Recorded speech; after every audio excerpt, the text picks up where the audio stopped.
Hey nail bosses, welcome back to my channel. So in today's video I'm gonna be doing my nails, and y'all, I feel like it's been so long since I've done them, but I just been so busy. But since I am gonna be doing just a short French tip, we're gonna focus more on the actual process and explaining step by step. So of course the first thing that I'm doing is just pushing back the cuticles to help expose the new growth and help with reducing lifting.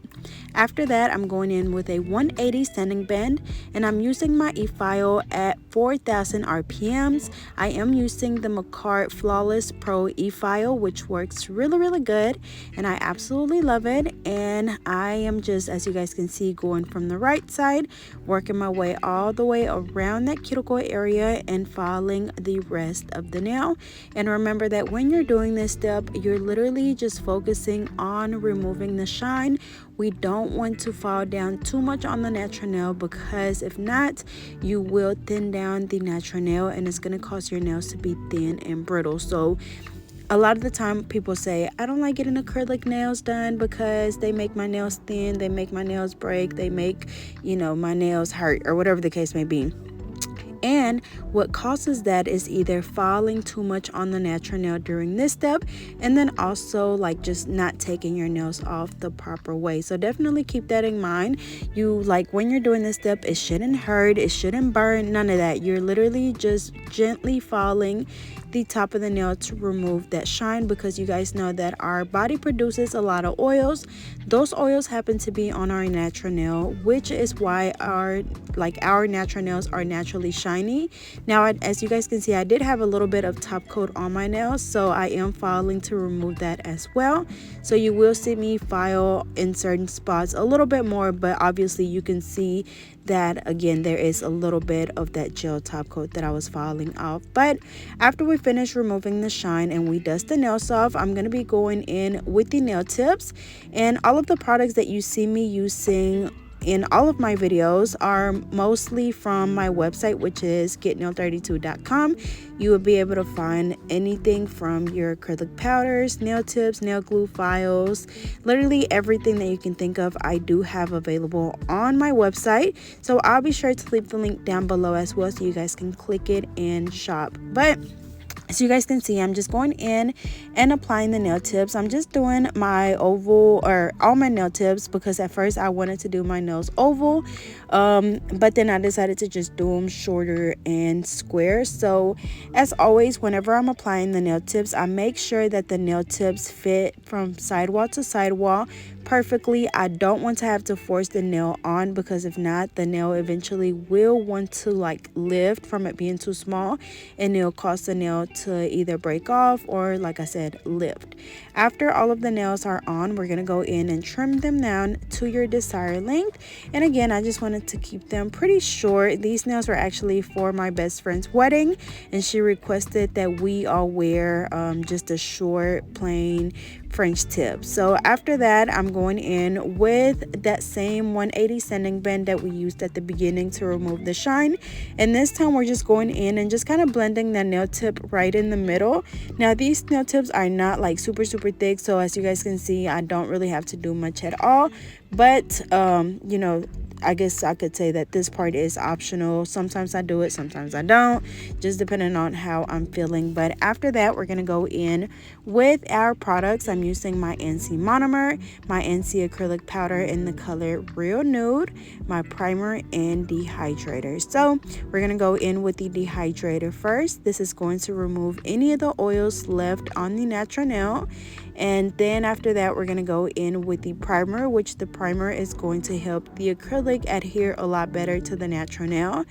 And yes, both of these are definitely highly recommended that you use, not optional, I guess is what I wanted to say. And there's also nothing that you could really replace them with, so definitely get your dehydrator and primer. But after that, I did put in my Odorant drops into my monomer, and since I am doing nails at home at the moment, or my nails, because I'm not doing clients anymore, I like to use my Odorant drops because it just reduces the odor of the monomer, so it doesn't, like, even though like my acrylic monomer, or my monomer, the odor is not super strong, but it still has that monomer odor. And so with the odor out drops, it just gives it a more pleasant smell.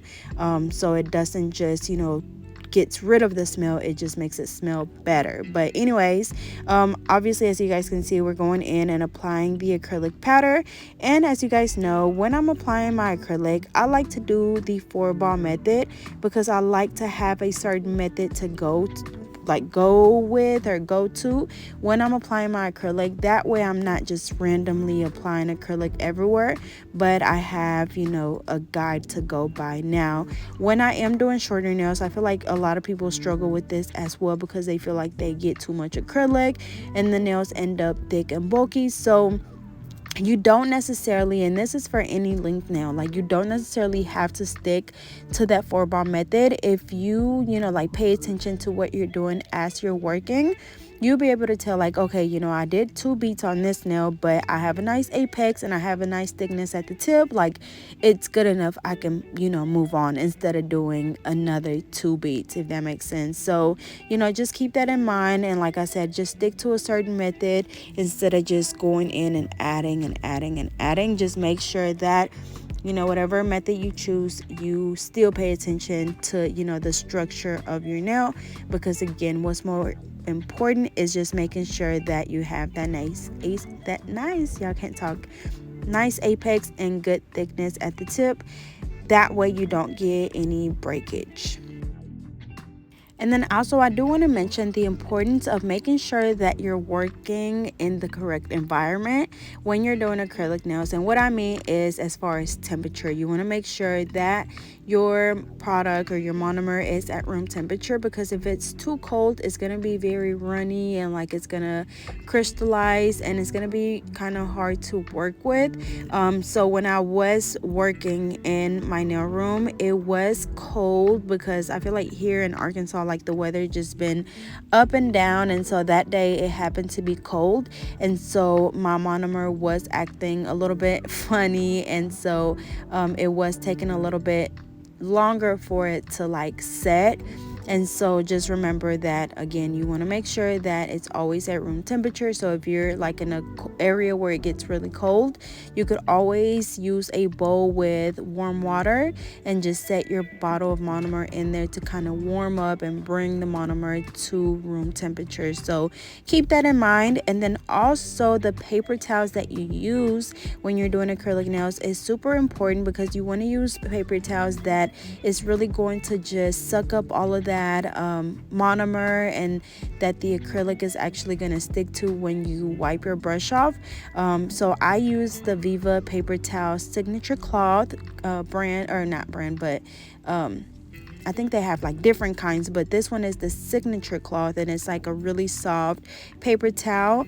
It definitely works really well for me. Or I know that a lot of people use the like mechanic blue towels. Whichever one you use, just definitely make sure that they're really, sucking up all of that product off your brush, because that's really important when you're working. You want to make sure that your brush is clean at all times, because literally, y'all, any little piece of acrylic that gets stuck in your brush, if you continue to work with it being dirty, the acrylic is just going to keep building up and building up and building up in your brush, and you're not going to have a smooth application if you continue to work like that. So a lot of the time, I do recommend that you keep like a second brush on hand, just in case that does happen. That way you don't have to stop and wait until the acrylic like soaks off your brush.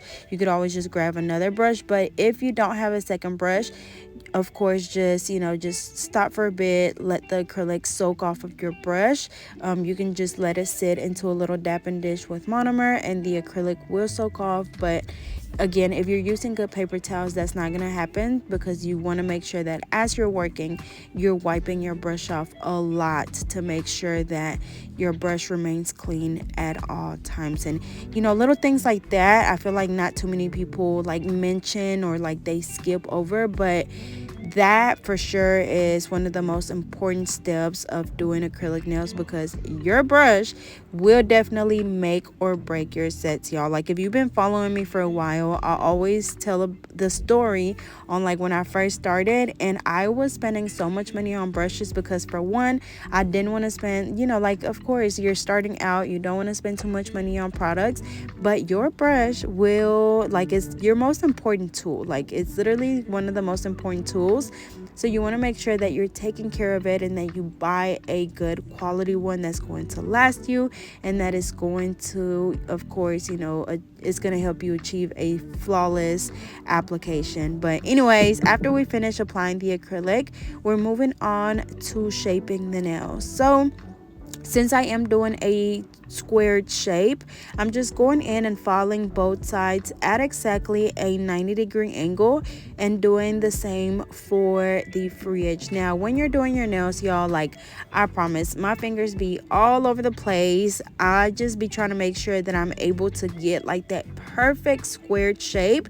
So however you need to hold your hand, if you need to, set it up against the table like I do, or whatever you need to do, just do it, because again, it's really important that while you're doing this, you're holding that file at that 90-degree angle to get it like really, really, really square. So in a second, you will see me like position or like put my finger up against the edge of the table, and with me doing that, I'm able to basically get some stability, so my finger is not wiggling all over the place, and I'm able to just file that free edge really well and get that perfect shape that I want. So we're gonna go ahead and do that on the rest of the nails, and then we'll move on to the next step. And y'all, remember, your shape definitely will make or break your set. So when I first started, I know I'm doing a lot of talking, but like I said, I wanted to make it like very detailed so you guys can really get the most out of this video. But whenever I first started, I literally would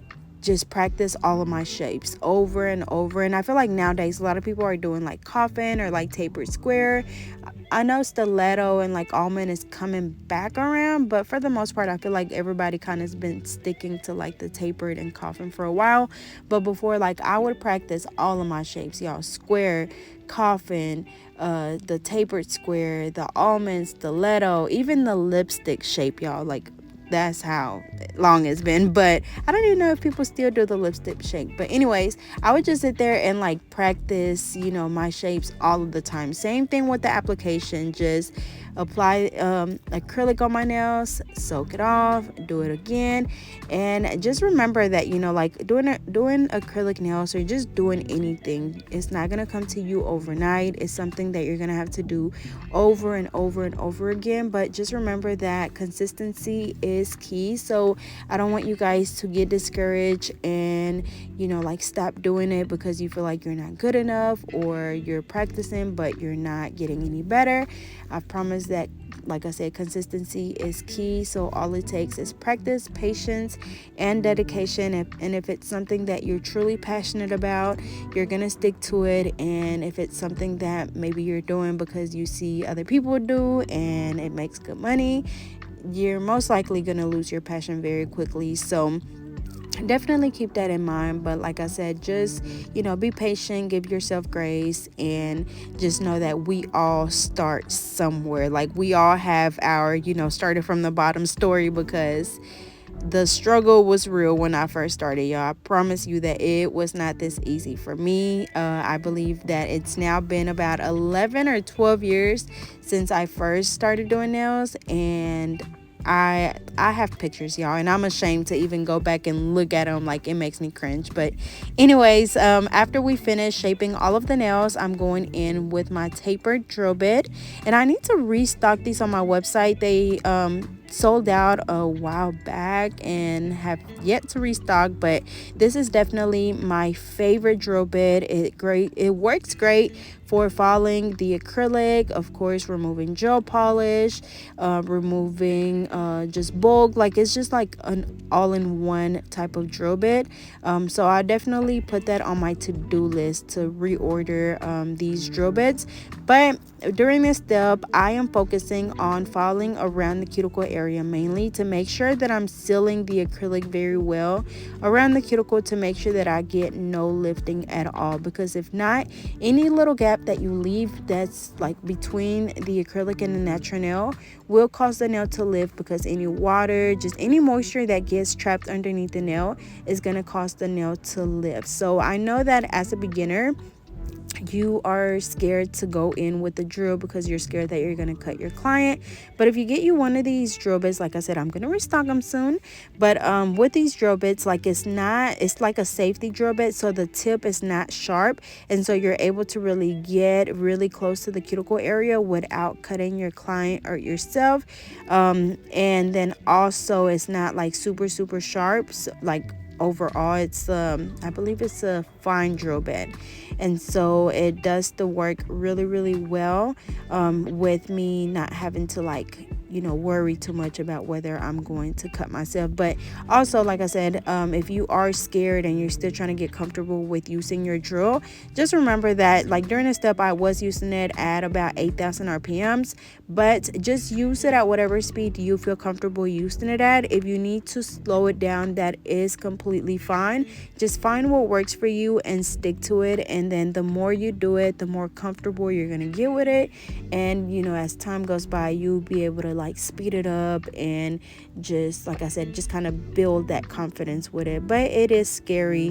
When I first started doing nails, y'all, I literally got my drill from Harbor Freight, which is a hardware store, because when I told my dad that I needed a drill, that's the kind of drill that he thought I needed, and so that's what I was using, and it used to go so fast and I was so scared to use it. But eventually I got an actual nail drill, so I definitely know what it's like. But after we finish filing the nails, I'm going in with a buffer, and this is just going to get any of the scratches left on the nails from the hand file or the e-file. So you want to make sure that you buff those nails really good. That way they're nice and smooth. And then after we finish buffing the nails, we're gonna go in and I'm just gonna wash my hands and scrub them really well with a little brush and dry them off really well, because next we're gonna be going in with some polish. And again, I'm just doing a French tip, and I wanted to make it like a very subtle French tip, so it's gonna be like really, I don't know if subtle is the right word, but basically I just want it to be like a very low, where it's mainly a lot of nude and just a little bit of the white. So mainly just making sure that I do the polish like on the corners, and then just like a little bit at the tip. And for my French tip, I'm using one of my nail art brushes. I do have a set of 5 brushes that are double-ended, so really is 10 different brushes in a set. So again, everything that I use is on my website, and I'll be sure to leave the links in my description. There we go. I'm still trying to get my words out. But during this step, when I'm doing my French tip, I try to like go in and make sure that I don't have any streaks or anything, because I only do one coat with the white. Now if I need to go in and add a little bit more after I've applied the first coat, I'll go in and do a second coat, of course, after I cure. But just like I said, pay attention to how they look, and if you feel like you need to add more, then that is completely fine. So I'm gonna go ahead and do the French tip on all of them. And I'm not gonna lie, I was surprised that I was able to do my French tip on the other hand, because usually I avoid doing French tips for that same reason, that I feel like my left hand gets so shaky when I'm doing my right hand. But I was definitely really proud of how they came out, so which you guys will see in a second.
Alrighty, so I finished doing the white on all of them, and so now we're gonna go in with my ANC gel top coat, and we're gonna apply that on all of the nails. And y'all, this top coat is so shiny and it stays shiny for so long, so definitely recommend you guys check it out. But yeah, so we're gonna apply the top coat on all of them, and then of course we're gonna be curing for 60 seconds.